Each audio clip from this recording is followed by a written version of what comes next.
Hello, hello. Let's get going. Hello. My name, Mayor Watt. That site, ohmTown. I'm the mayor of ohmTown. I put together the ohmTown Daily News Show. Today's episode is the ohmTown Daily News Show Top 10 for December 14th, 2022. Pappy is expensive, epic shutdowns, NASA glitch, and more news. You know, the music sounds really loud here, and I'm monitoring it, but it doesn't. My voice is fine, but I have background music again. Long story. Not really a long story. Doesn't matter story. The stories that matter are really the ones that I'm about to go through. Not the trials and tribulations of a mayor of a mythical town stuck in the lines of the internet, where everything flows through it.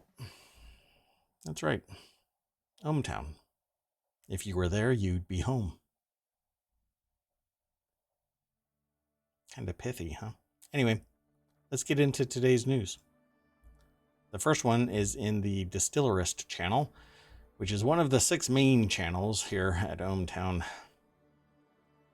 And about 200 article sources get funneled into these 6 categories, and about 50 channels underneath them.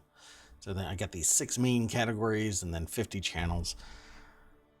Looking forward to 2023 starting. Want to make 2023 a better year than 2022. That would be pretty cool, right? I'll be kicking off VR. I'll be streaming, maybe. It really depends on how it goes. I'm going to be streaming after the ohmTown Daily News Show. Another show. And I'm thinking that maybe I'll be doing VR more often. Kind of a VR exclusive thing, and instead, like most people play games, but not necessarily VR here on Twitch. And I dig it. I used to do fundamental research in VR. And what was this? I don't know, something about caps. Anyway, I used to do fundamental research in VR in phobia treatment, pain management, and education. And I'd like to do it like gaming here. I got the equipment. I've had the index before, but I sold it. But yeah, let's just get back to the news. I'm easily sidetracked, so if you're sitting in my chat, welcome to the show. Again, this first article is in the Distillerist channel. Pappy Van Winkle, 23-year-old, sells for $52,000. And Pappy Van Winkle has actually been pretty popular for a while. I don't know if everybody really buys into it, but it's supposed to be very good. But has this kind of a name that people think is not necessarily, when they hear it, they go, what the heck is Pappy Van Winkle? Well, anyways, it's whiskey and it's supposed to be pretty good. I've never had it. The bottle sold for more than 17 times its pre-sale estimate of $3,000 to $4,000 at a Sotheby's auction in New York on December 10th. 2 collectors were in a bidding frenzy for the bottle, pushing the final price higher. The auctioneer said, released in 2008, the 23-year-old bottle of whiskey was sold with its original black velvet bag. That's probably why. I mean, it's basically mint condition, untouched. So let's take a look at the article itself. It's over at the Spirits Business, which actually focuses more on spirits and the business aspect of it. So it keeps people informed. You might be interested in this stuff. You might not be. But ohmTown has a little bit of everything. Food, drink, entertainment, education, gaming, all kinds of stuff. Just go over to ohmTown.com. Check it out. That said, that's what it looks like. Pappy Van Winkle's 23-year-old family reserve whiskey, $52,000. Yeah, so it says here, all 14 of the individual bottles of Pappy Van Winkle on offer sold for sums for more than their estimates, achieving a total of $400,000. 14 bottles sold for $400,000. Anyway, this is what I was kind of talking about, that Pappy Van Winkle's brand has achieved a cult-like following among collectors. A couple of years ago, I started hearing more and more about Pappy Van Winkle, it being a quality brand, somebody that was, or I should say, a product that people really appreciated. Well, it's been around for a while. It says old Rip Van Winkle brand was first created before Prohibition and reintroduced in 1972 following the repeal. The lots formed part of the Whiskey and Whiskey Seasonal Spirits and Yamazaki 55 auction, which hit a total of $1.8 million, surpassing pre-sale expectations of just shy of 1.3 million. Well, between 900 and 1.3 million. Pretty good if you're a collector of whiskeys. I am not. I'm a marginal drinker, but I appreciate it. The next article. Oh, and let me start doing this again. I stopped throwing them in chat, but I will throw them in chat now. There you go. I don't know why Nightbot blocked a caps thing, but that's kind of weird. Hold on a second. Let me see what was going on. Oh, that's weird. Okay, well, anyway, Nightbot did it. If you're still in my chat, I don't see you. I see you, Beans. Sorry about that. I've got two different logins, and so the one that I was looking at didn't see what was going on. At any rate, if you're still here, say hi. Just not all caps. The next article is a cyber attack shuts down the Met Opera's box office, but the show goes on after hackers knock out the ticket selling system of the Met, the largest performing arts organization in the United States. The company decided to sell $50 general admission seats. How about that? I think the Met might be a target because of their political connection with AOC. And maybe that's why the hackers knocked it out, thinking that they were going to really hurt it, but they're not going to hurt it like that. But I don't know for sure. I haven't done any due diligence on this. Before I go into it, let me throw this in the chat so that you can follow that link. Of course, you can always hit _showbot, and that will give you a link to ohmTown.showbot.tv, which is basically a voting board where you can vote on an article or articles that you think are interesting and that you would like me to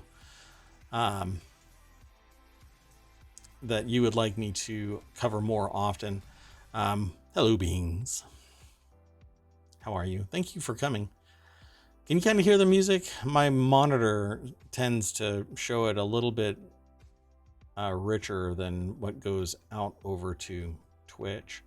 So yeah, that works. Okay. So if it's distracting, let me know. If you can hear it, then hopefully it's just below everything that I'm talking about. Kind of filling in the dead air so that it doesn't just sound like I'm talking in a little snippet and then talking in a little snippet. At any rate, if you have any comments or questions, or you want to talk more about something in particular, let me know. I'm happy to diverge. I'm kind of like a cat, so I treat comments kind of like a mote of dust, and I will follow it wherever it lands and then come back. And yeah, I might scratch too, bite, hiss, pee on the carpet. I've said too much. Let's move on. So the cyber attack shuts down the Met Opera's box office, but they end up selling the tickets at general admission, $50. The show must go on, as they say. And it says a curtain was set to rise on Met's grandiose old school production of Verdi's Aida. In 45 minutes, and 300 audience members had managed to score the sold-out $50 general admission tickets that the cyber attack had forced the company to offer as a workaround until its computer systems were fully restored. Yay, virtual machines probably, or just rebooting from a restore point. Not sure what they did. It says some had feared running of the bull situation with opera lovers jockeying for prime seats that ordinarily cost as much as $350 a piece. Yeah, some might actually do that. I don't know if people are really running of the bulls type when they are dressed like that going to the Met Opera. Yeah. I don't think a feeding frenzy is going to manifest at the Met. Just a guess. Let's see. So, knocked out the ticketing system that typically handles about $200,000 in sales each day at this time of year, and took down the company's payroll system, forcing it to cut checks by hand for some of its 3,000 full and part-time employees. It was the latest major disruption for a company struggling to lure audiences back to pre-pandemic levels, and it hit just as the lucrative holiday season was getting underway. Well, they should contact me. There's a lot of people that are just like me that are fully capable of consulting for a solution like this or to a problem like this. But hey, maybe they've got somebody better. But that's pretty cool. They said, you know what? Let's not turn this into a thing and give the hackers any feather in their cap. Let's just sell it for $50 and get some people butts in seats, as it were. So Gelb declined to elaborate on who was behind the attack, but the cybersecurity expert said that, given how long it was taking the Met to get back online, the attack bore the hallmarks of an increasingly prevalent type of modern-day piracy that has targeted businesses, local governments, hospitals, even hotels. The weapon, a type of software known as ransomware. Dun, dun, dun. Yeah, back in the day, we used to call it crypto locker. That was a type. And basically, it encrypts your software, your information, everything, leaves you a little note saying, hey, you're kind of screwed until you pay either Bitcoin or some other way of getting your encryption key or decryption key. It goes both ways. And you basically fill in the blank and it decrypts everything. But from that point on, you have no idea, none, zero, zilch, how they got in, if they're still in, what they're up to. So you really should do a forensic investigation of network traffic, but you have to be prepared for that kind of stuff, which is why security consultants are important to every level of enterprise. Even if you're an individual, you really should talk to somebody that is knowledgeable in the field of cybersecurity. And it could be as easy as going to, in some cases, putting out feelers with professors at a community college that focuses on cybersecurity, or a university that has a 4-year program. But get somebody to make sure that you have a modicum of protections in place. And it really starts with something as simple as a glass wire for a Windows machine or Little Snitch for Macs.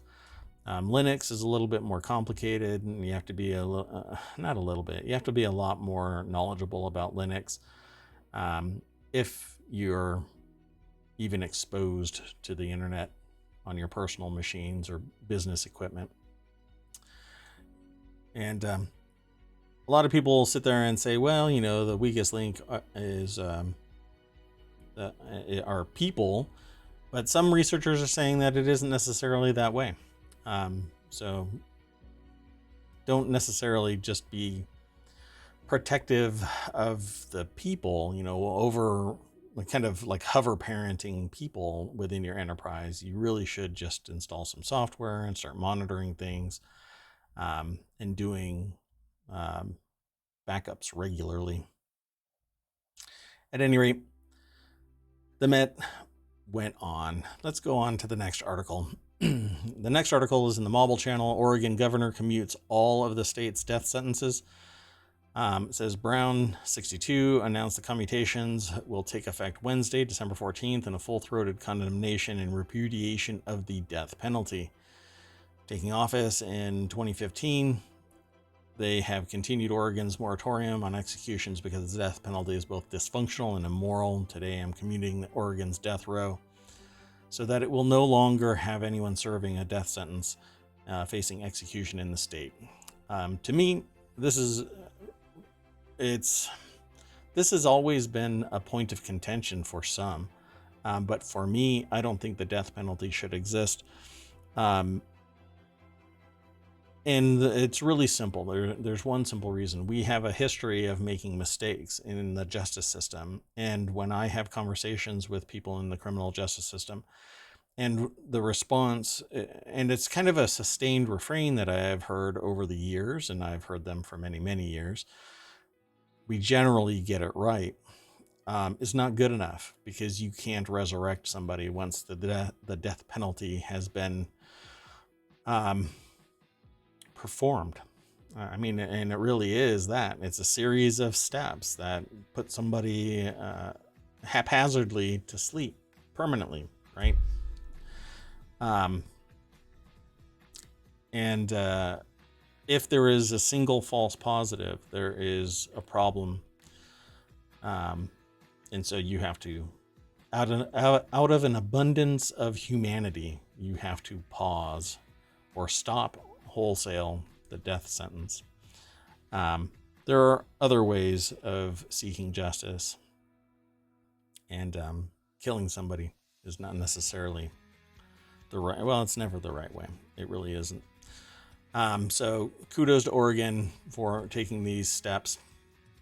I think that it's rather dystopian and rather disgusting that we even have a room that's set up like this,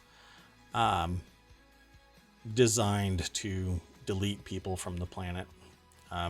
It's bad enough that we fight over things like water, and power, political power, let alone strapping somebody to a table like this.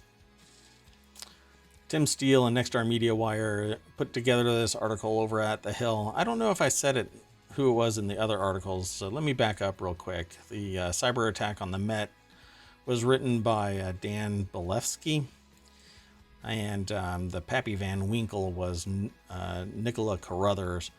Apologies for delaying, giving credit where credit is due. I always do in the show. I always say who I'm kind of teasing the articles of. So I encourage you to go over and read the more detailed, if it piques your curiosity, go over and read the more detailed article. But that's what this one is. It says here there's 17 prisoners. I hope that I kind of tease you into going and reading more about this, not just from my social perspective, but maybe the technical aspects or the business aspects, something that I have experience in. I kind of try to give context and maybe a divergent perspective that you might find an affinity with. I hope that you do, and then come back and visit me and talk with me about this kind of stuff. But commuting the 17 prisoners on Oregon's death row is kind of a simple task, right? You should be able to just say, yeah, well, we have made mistakes in our history. And like I said, in the entire history of Oregon, if there is one false positive, it is not okay. Because just think if it was your family member or you that was a victim of a false positive, something where it was railroaded through the legal system, and you find out later that the cop planted something or had some other unethical behavior, or exculpatory evidence wasn't provided to your defense. It's just kind of dystopian and disgusting. So done and done, right? Brown became Oregon governor in February of 2015 when John Kitzhaber resigned. Kitzhaber initially announced the death penalty moratorium in the state before the scheduled 2011 election of Gary Hogan, or Hugen. Is it Huge? I think it might be Hugen. Sorry. I try to phonetically pronounce some of these names and just kind of hack them all up. So anyway, she has been consistent in her opposition to the death penalty throughout her term as governor. So this article goes into much greater detail, but I will leave that up to you to go and check out more. The next article is Epic is shutting down online services for classic Rock Band and Unreal Tournament games. I'm not sure. Let's see. I'm not sure how many people will be impacted by this. There seems to be an uptick of services getting shut down for things that people have paid for. Epic Games is beginning to shut down online services for a large selection of its older games, including Rock Band 1 through 3, the Beatles Rock Band, Unreal Tournament 2, 2003 and 2004. The company is making the changes, quote, as we move to solely support Epic Online services with its unified friends system, voice chat features, parental controls, and parental verification features. Epic said in a blog post on Wednesday, and the shutdowns will begin on Wednesday. So let's go take a look. Maybe there's some more information over here at TheVerge.com. Jay Peters put this article together, and it says a lot of Epic titles will be losing online functionality, but for Unreal Tournament fans, there is a small ray of light. So let's hunt for this small ray of light. Epic is also beginning to remove the games from digital storefronts where you could still buy them, and disabling in-game DLC purchases. The shutdowns will begin on Wednesday. For the below games, online services will be fully disabled by January 24th, 2023. Though you can still play single player or offline multiplayer, which that all kind of sucks. Oh, every time I do it, I fly too close to the sun, which is the bottom of the page of The Verge, and then it just floods the browser with half a mile of stuff. And while I value their writing and raising awareness about things, that really annoys the hell out of me. Epic is making a few changes for other games and apps as well. On Wednesday, the Mac and Linux versions of avian dating simulators Hateful Boyfriend, right? Is that, or Hatoful? I don't know how it's pronounced. Anyway, these two games and a mobile game called Drop Mix will be pulled from storefronts. Battle Breakers, a free-to-play RPG, will be shut down on December 30th. Unreal Tournament Alpha and Rock Band Blitz, the Rock Band companion app, and VR karaoke game Sing Space will be shut down on January 24th. Let's see here. What else? Confusingly, it says Unreal Tournament 3X's release date is listed as November 19th, 2007, and there's a notice that the game is no longer available on the storefront, but given that Unreal Tournament 3 originally launched that same day, it seems Epic might be repurposing the older game's Steam page for the newer release, but Epic didn't reply. It says decline to comment, so maybe there's something in the wings coming. Let's move on to the next article. I was considering putting transition stingers between these, but sometimes it's 2 minutes of me chattering on about a particular article and then moving on, so I don't know if it really matters. This next article is over in The Word in Tech. 8 Twitter finance gurus charged with criminal pump and dump scheme. I find that one really interesting because I don't think that I would ever turn to Twitter for any finance guruing. It seems like it would run really close to insider trading or bullshit. One of the two. It's really one of the two, because it's either pure opinion, or it's somebody has a vested interest in pumping and dumping a particular scheme. Now, I don't mind opinion. Opinion is fine as long as it is framed within that. A lot of the stuff that I say is opinion. I actually have some facts, or I can support my opinion with evidence from my actual experiences, but it's still opinion unless I throw up a chart and say this is where it's referenced from. Sometimes I say exactly where it's referenced from when I make a comment because I know it from experience, and I can say, hey, go look at the St. Louis Fed website and pull up the producer price index or the consumer price index or some other thing that is demonstrably factual, and see it for yourself. I just don't necessarily do it on the stream because I try and keep it within ohmTown. At any rate, going to or using Twitter for your financial investment consulting or as your consultant is not advised. So according to the indictment, members of a Discord-based forum called Atlas Trading used that platform and Twitter to promote stocks they'd purchased in large quantities, making misleading statements about, it's a pump dump. And golly, if there aren't people out there that do this somewhat as a joke, but we don't know what they're doing with their statements. Like, I don't know, making Tesla private, maybe? I don't know. Okay, well, anyway. Once followers had driven up the price, the group allegedly secretly sold off the stock to maximize their profits. Yes, this is a pump and dump.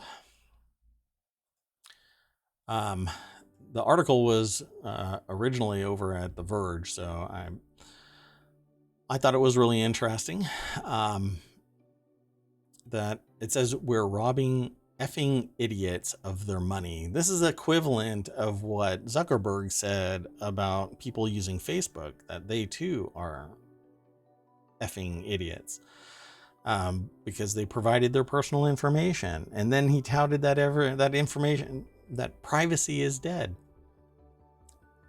I'm shocked that people still use Facebook for anything, considering what it is and its history and how it's connected to other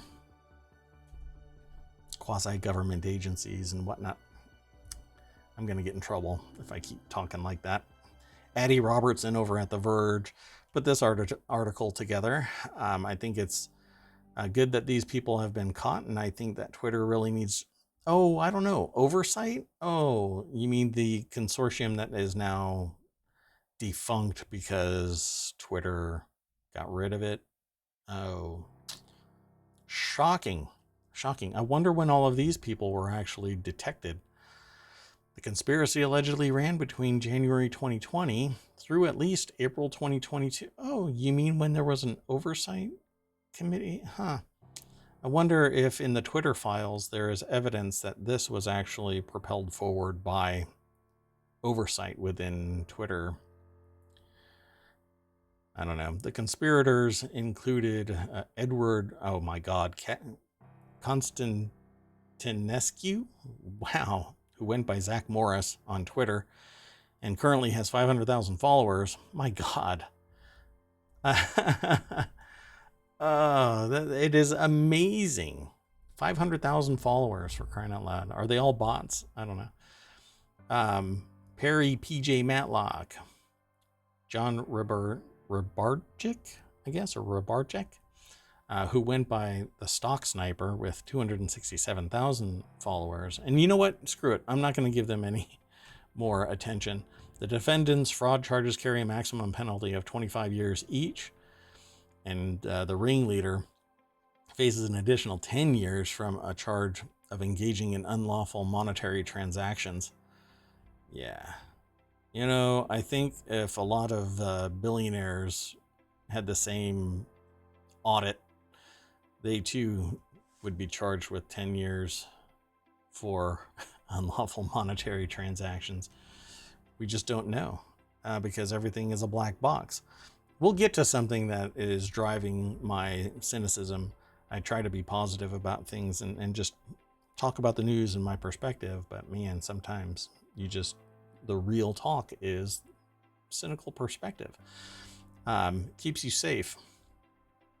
But let's go on to the next article. Moderna just used a personalized vaccine to treat cancer, and it could signal a major breakthrough in how we treat the disease.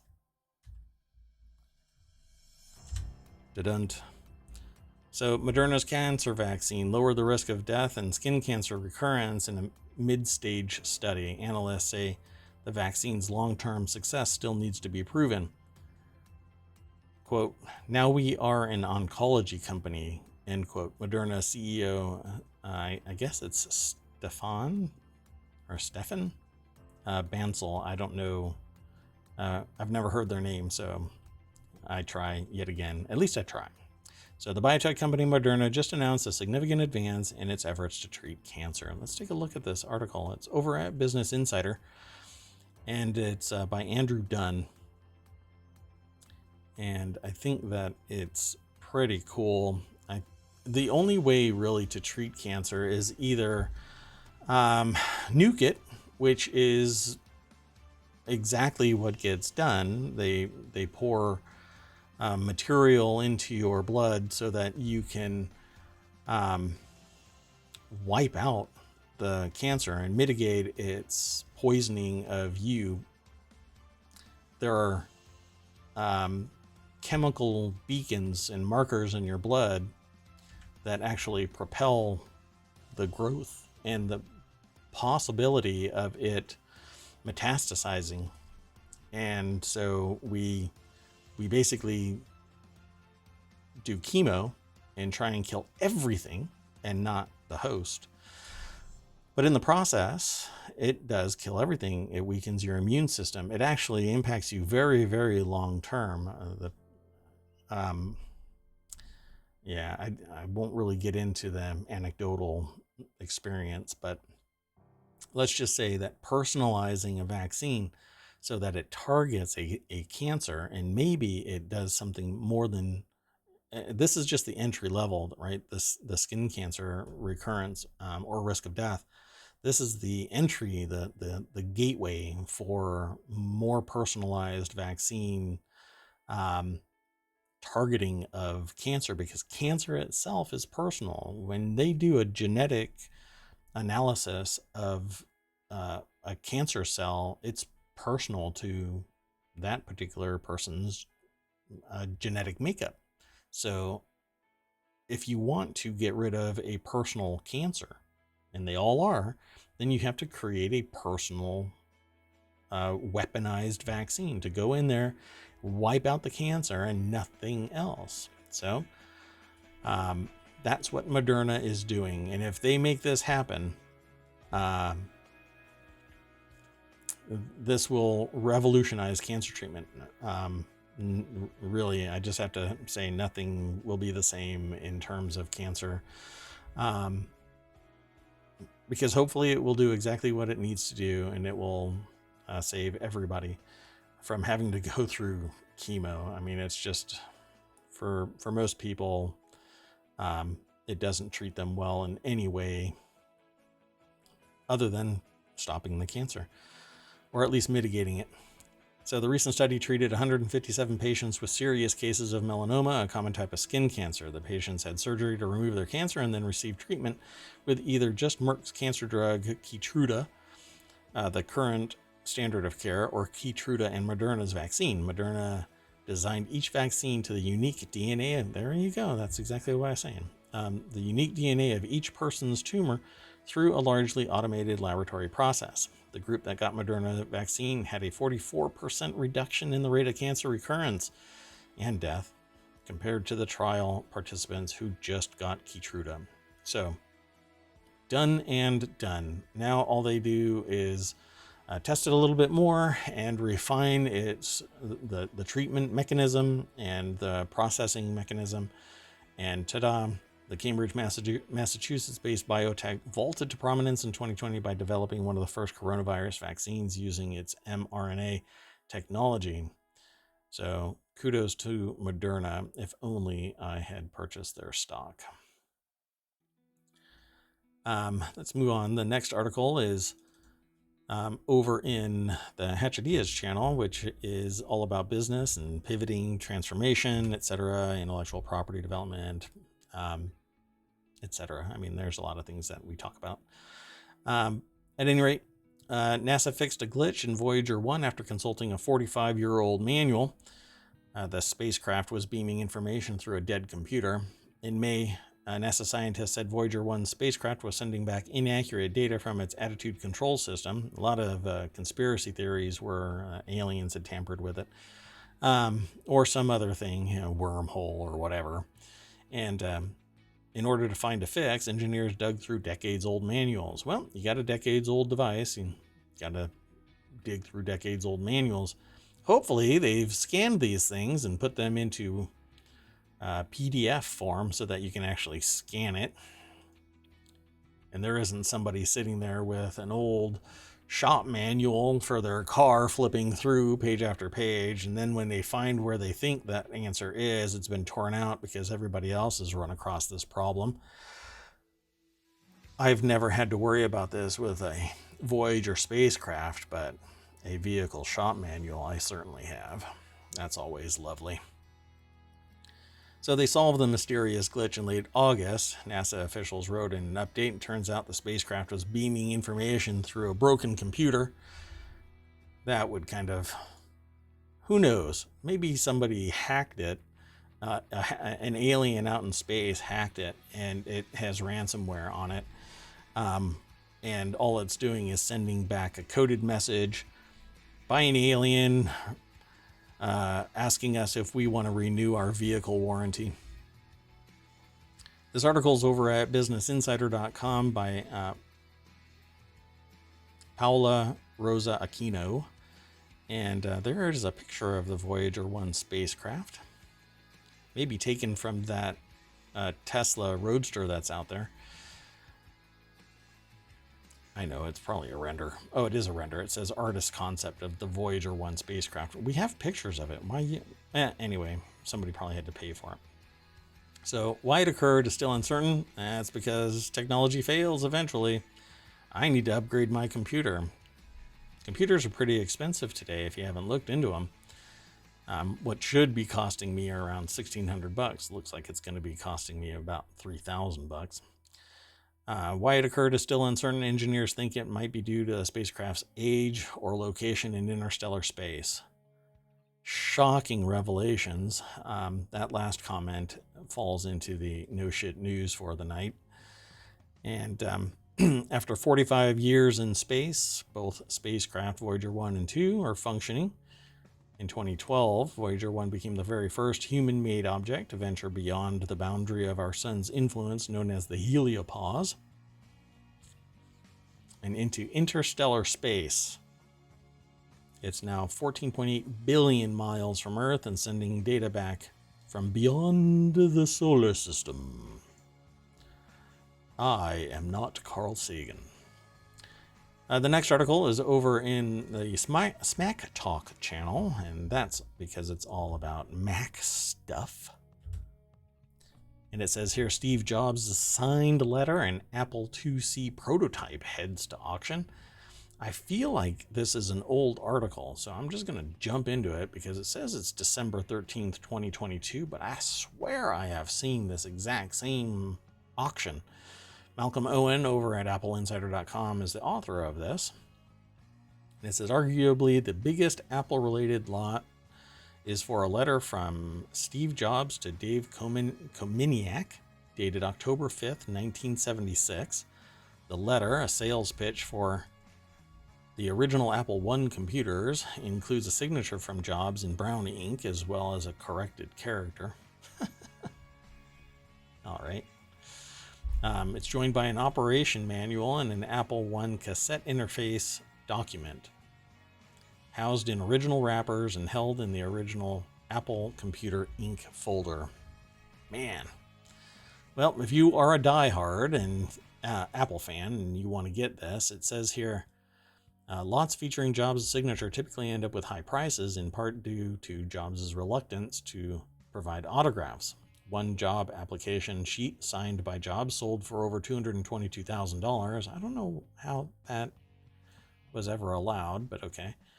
In 2021, while a check for $9.18 signed by him sold for $55,000. Okay. So right here is, it says two of the other Apple related lots. So you get to see a picture of some more Apple stuff, Apple Logic Board, etc., etc. It's pretty neat. One of the things that says the Apple Rainbow, Apple logo light, again from the 90s and meant to be hung outside a reseller store, consists of a 2-piece light with an aluminum frame and a solid plexiglass front. I don't know, maybe I'll bid on that. Oh, for $10,000 to $15,000, guess who's not going to be bidding on that? Let's keep on hustling through the news today. This next article is over in the Hatch Ideas channel because it's all about business. And it says, Twitter took down the account that tracks Elon Musk's jet, but the ones tracking Mark Zuckerberg and the other celebrities are still up and running because, you know, freedom of speech. But you're not allowed to dox people, I guess. But you can post all of this other confidential information that you say is no longer confidential because you own the business. But then you blast people for talking about confidential information because now it's confidential to you, even though it's more whistleblowery than anything. At any rate, Elon Musk's Twitter suspended the account that tracks the billionaire's private jet on Wednesday, but failed to address other accounts that follow the travel of dozens of celebrities. Why? Because he is a wannabe tyrant. Just give him time. He's a billionaire. He's, in my opinion, moving towards that sociopathy that I talk about. When you distance yourself from society economically and socially, you can engage socially, but really you could care less about society because you can just buy whatever you want. And, you know, as grunts, do whatever we have to do because you pay. Twitter suspended the account, but more than 30 accounts were still up and running. And the man who runs the account has expressed concern in the past that Musk would ban the account, and he said that he wouldn't, but he did, because you can't trust Zuckerberg or Musk or most billionaires. Grace Key, or K, Taylor Raines, and Sada Bamia, I think that's how you pronounce the last name. Apologies. Let me know any way you want to. You can actually hit !S and give me the phonetic spelling. Let's see. Spell this correctly. Ta-da. And that'll actually send me a note over to Showbot. Everybody will be able to see it. I'll delete the stuff that isn't appropriate. And if we can't have nice things, then I'll just stop that. At any rate, the man who runs the account expressed concern in the past that Musk would ban the account, but Musk said that he wouldn't ban the account, and then he did. Kind of like how Meta said that they wouldn't mess with VR headsets, and they would leave the company alone that was developing them, and then they changed the name to Meta. MetaQuest, by the way. At any rate, the suspension could be part of Musk's attempt to boot bot accounts off the platform, as Sweeney's accounts use bots to post travel data from ADS-B Exchange, which is an independent jet tracking website that uses publicly available data to display an aircraft's location. Except that if it is operated by a human being, even if it is automatically posting things, it's still policed by a human being. Some bots are eliciting responses, eliciting interaction, and reacting to those communications, but that's not what this is. This is simply posting the location. I think that this is a little bit mealy-mouthed. They're manipulating the spirit of what really is going on here for their particular ends, and not necessarily the reality of it. This is pretty cool. Sorry, there's a little video playing over in this Business Insider article about Musk banning a flight tracking site, or account, I should say. And it's a $133 designer bag that's made from trash. Rags to riches. Let's move on to the next article. This one is the last one for today. And if you want to talk about this kind of stuff, come back tomorrow, 6 p.m. Eastern. I will do this every day, and more so next year. I was hoping to start up more stuff earlier, but it just didn't happen. Every time I tried, something in ohmTown would pull me away, and I wouldn't be able to stream more, but I'm going to in 2023. This last article is in the Hedge Ideas channel. FTX's new CEO accused the collapsed crypto exchange of old school embezzlement that was not sophisticated at all. No, I think that this is the same type of embezzlement, fraud, whatever you want to call it, that led to things like Adelphia Internet and other companies. They basically treat their company as if it is a personally owned bank account, and they can do with the money whatever they want to, and it's simply not the case. With crypto issuing conventional fiscal oversight, many people think that they can do whatever they want with the revenue that's generated by their enterprise. And that, again, that's not the case. It's no wonder that they don't really practice the same business processes that most businesses are forced to deploy throughout their enterprise. This was not a successfully audited company, but what's really interesting now is that there's another company, another crypto company, I think it's crypto.com as a matter of fact, that currently has an audit that was provided by the same organization that audited the Trump organization, which just ran afoul of the law. If I recall correctly. I don't have that article in here, so I can't go into greater detail about it, but I thought that it would be interesting to make that known. So this guy here, what's his name? Bankman-Fried, finally gets pulled into court. In his 4 hours before the House Financial Services Committee on Tuesday, John Ray ripped into FTX's business and bookkeeping practices. Quote, "This is really just good or old-fashioned embezzlement," Ray said. "This is just taking money from customers and using it for your own purposes, not sophisticated at all." Quote, "Sophisticated perhaps in the way that they were able to hide it from people, frankly, right in front of your eyes. This is just plain old embezzlement. Old school, old school." So Ray said FTX had no record keeping whatsoever. There you go. You can't audit if it doesn't exist. Building on his prior criticism of the crypto exchange for failing to maintain proper logs of internal decisions, they were basically doing this via Discord and chat in other ways, you know. He also told lawmakers on Tuesday that FTX would use QuickBooks to track its billions of dollars of assets. Ray took aim at FTX executives in his opening statement. I think that everybody is going to be brought to the table. And I heard something about an attorney that might be internal that might be making disclosures. I don't know for sure. I haven't really looked into it. But it says here, Ray said he didn't trust the records that FTX. Oh my gosh, 1 second.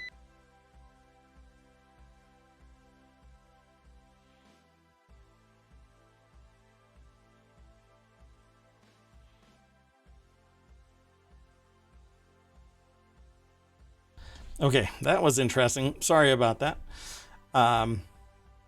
So Ray said that he didn't trust the records of FTX that managed to maintain, quote, "We've lost $8 billion of customer money, so by definition, I don't trust a single piece of paper in this organization." They're basically going to have to do a forensic restructuring of the entire enterprise, its entire existence. So it says here they've never seen anything like it in all 40 years of doing restructuring work and corporate legal work. Yeah, they're basically going to have to look from the beginning to the end and try and hunt down everything. This is FBI level forensic auditor type of investigation. And if you ever want to get into the FBI, that's basically what you want to do. You want to learn math, math and accounting. I think most of their targets are simply situated around following the money until the crime is fully detected and processed and encapsulated in a cogent statement, unlike my presentations here in the ohmTown Daily News Show. That said, I think Sam Bankman-Fried is going to have a hard time coming out of this unscathed. But he was arrested in the Bahamas on Monday at the request of the U.S. government and was denied bail because he is a massive risk for flight. Rep. Ann Wagner asked Ray at Tuesday's hearing if FTX's funds could have been transferred to Alameda by mistake, given how Bankman-Fried said that he'd made a lot of mistakes as CEO. And Ray responded that they don't find any such statements to be credible. Yeah, this will be an exhaustive audit of the company. And I would love to see the resulting documents of the analysis of what just went down at FTX. But it was basically, as far as I could tell, a shell game where it was leveraging risk within risk, but converting the asset so that it was cash. It was removing the value of the Bitcoin in and of itself, because it was transferred. It was either sold or it was leveraged in some way to extract its US dollar value. And then they bought houses and whatnot. So it's going to be interesting what the result is going to look like. And frankly, if these people would spend so much time, if they spent half the time just doing things right, they might have lower return on their investment, but they're not going to end up in jail for being a dipshit. Anyway, they're much more successful financially than me, but the dude's in jail now, and so will pretty much the entire cohort of FTX. Anybody that touched anything there that had fiscal responsibility, they're probably going to end up in jail or lose any ability to handle money in their future. They pissed off the wrong billionaires, I suppose. That said, I am Mayor Watt. That is ohmTown.com. I suddenly ended up pointing in the wrong direction. If you dig this kind of stuff, then follow me. I'd love to see that follower goal get to 100. Let's have some chats. You know, I'm here, you're here. If you're in my chat or you're over in the podcast, or you're watching this at YouTube later on, just follow and then come and say your piece. I would love to have a conversation in real time with people. And if you're interested, you can even get up there. I have an extra screen that's ready to be set up there, activated anytime, and I can just throw you up there, or we can switch. If you like being in the bottom bunk, I'm good with that too. At any rate, this has been the ohmTown Daily News Show for December 14th, 2022. See you tomorrow, 6 p.m. Eastern. Bye-bye.